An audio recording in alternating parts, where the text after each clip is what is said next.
Bill Evanina. And this guy's resume, we would spend 15 minutes just sort of going over all of the important things that he has done. But one of the things you did was run what we just saw, basically, this transfer of power. It's so fundamental. It's in the Constitution. It's this every 4 years, no matter who wins, we have this big deal. Talk a little bit about first of all, how long a process that must take to get done, and how close the cooperation has to be. First, David, it's a pleasure to be here. Secondarily, to your point, the presidential inauguration is the bedrock of our democracy. It's the peaceful transfer of power, and it's something not only all Americans see, but what the world watches vividly and patiently. The planning for this is probably an 18-month process, not only with the Secret Service and FBI as a national security special event, but with the multitude of law enforcement intelligence apparatuses surrounding that. Starts 18 months ago, and it leads up to about 6 months ago, and then the process really drives about 3 months ago, where it becomes a daily function of prep for this particular day. And it's so wide-based. We're not talking about just the FBI or the CIA or any of those agencies. It's everybody, down to the street cops in Alexandria and in Prince William and in Montgomery County. They're all a part of this thing too, and everybody has to be sort of working in the same direction, and that must be a remarkable balancing act, I guess. It is, and I think balancing is the right word. Flexibility comes to mind, but also chain of command and unified command. So all those police officers who are working in Arlington and Alexandria, Montgomery County, the state police and the adjoining states, all know where they fall in the particular intelligence and law enforcement perspective, and they've planned for this. And I think when you see the coordination, collaboration and cooperation of the agencies and the law enforcement involved, it just makes America that much more awesome, because we're one of the few nations in the world who could actually do this. They planned for it, but then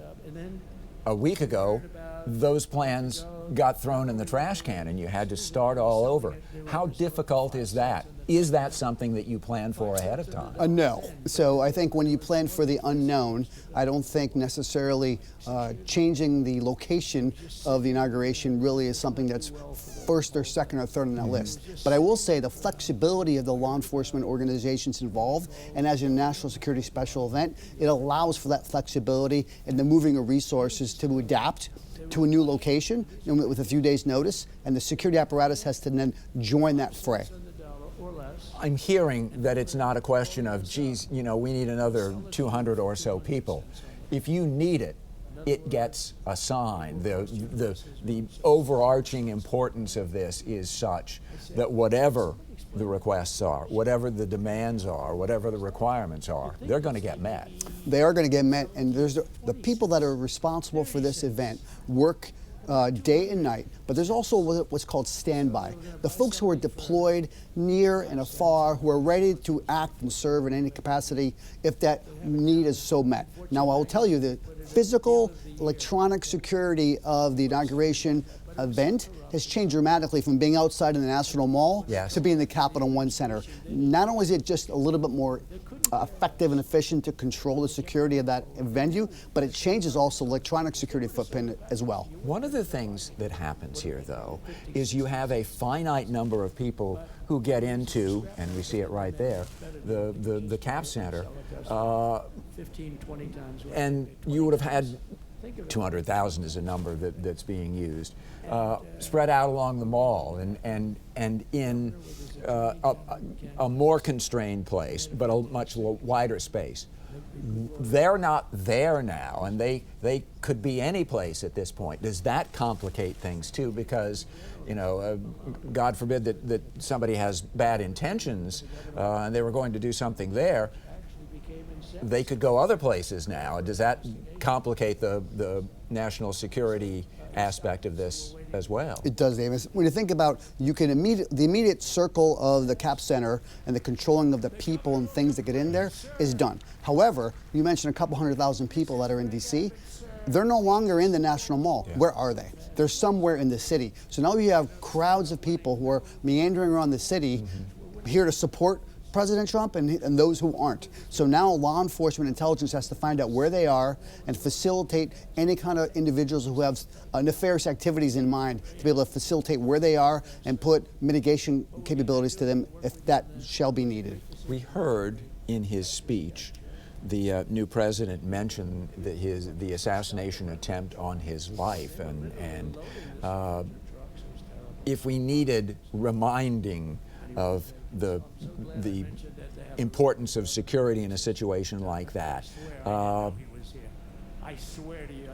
does that also work for the people who are doing all of the protecting going on here?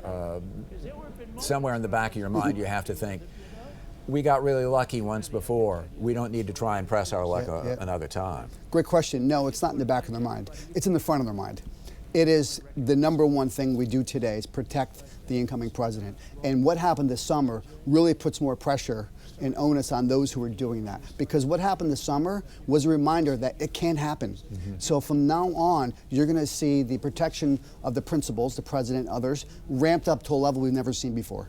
Real quickly, we're in this process right now. What's your assessment? How's it going? Phenomenal. I think you're going to see things that you haven't seen, any disruptions. You don't see any riots going on anywhere in the city. I think the combination of both the American public being calm, but also the protection apparatus and intelligence, putting things at ease really early. Bill, thank you. Terrific perspective, and I really appreciate your giving us a chance to look at this from a lens that we don't get very Pleasure often. to be here. Remarkable stuff. I think, Scott and Michelle, that you would you'd be willing to admit this is a perspective that we just don't get, frankly, very often. We see sort of the net result of it. What we don't get to see, though, very often is what's going on behind it.